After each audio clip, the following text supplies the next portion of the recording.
ወጣ ገባ የሚለው መንፈስ ባህሪው ሁለት ነው። አንደኛ እናንተ ላይ ሆኖ ወጣ ገባ ይላል፣ ባህሪያችሁን ይቀያየራል። እናንተ ስትይዙት ደግሞ ሰው ላይ አድሮ ደግሞ መጥቶ እናንተን ለማስጨነቅ ይፈልጋል። ሚስት ስትሰግድ ነቅታ በሰንበት ቀን በግዝት ቀን ካልጠፋ ጊዜ በአጽዋማት ጊዜ ሩካቤ ካልፈጸምን ይላታል፣ ካልተገናኘውሽ ይላታል። ባሏ የራሷ መንፈስ ነው ባሏ ላይ ሄዶ ማለት ነው። ለምን ስትቀጠቅጠው ታሰር አይደለም ያለችው፣ ውጣ ነው ያለችው። አዎ ደንግጦ ሊወጣ ይችላል፣ ግን አልታሰረም። ስለዚህ ሄዶ ባል ላይ ማረፊያ ያገኛል።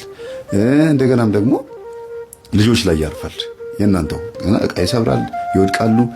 ያጠራቀምሽውን ገንዘብ ሊበላ ከፈለገ ልጆችሽን ያሳምማል። ከአንቺ ወጥቶ ሰዎች ላይ ማረፍ ከቻለ በዙሪያሽ ያሉትን ነገሮች ማበላሸት ነው ስራው። ስለዚህ መንቃት ያስፈልጋል።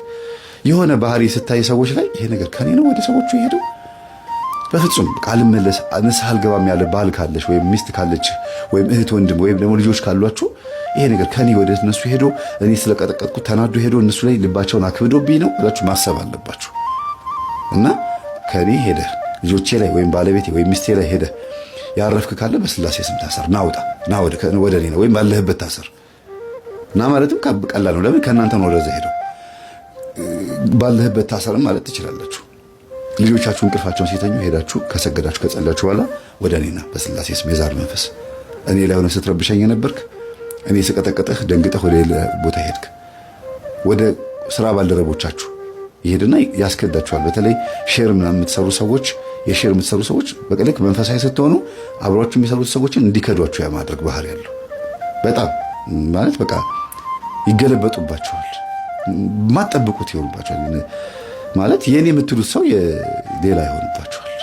እና ምንድነው ማድረግ ያለባችሁ? ጸበል ልትጠመቁ ስትሉ እቤት መጀመሪያ መስገድ። እዚህ ቤት ውስጥ የምታንጃብብ ግቢ ውስጥ የምትዞር የምትሽከረከር በስላሴ ስም በድንግል ማርያም ስም በኢየሱስ ክርስቶስ ስም ታስር፣ ና ታስር። አብረኸኝ ትሄዳለህ። ጸበል ከፊት ቅደምና እንዲያውም ጸበል ቦታ ጠብቀኝ።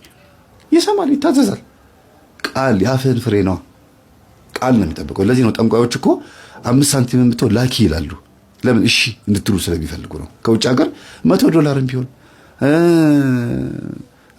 ምንም ችግር የለውም ያለሽን ላኪ ይላሉ። እሺ ብላችሁ ለጠንቋይ የሚሰጥ ገንዘብ ስትልኩ እሺ የምትለው ቃል ነው የሚፈልገው።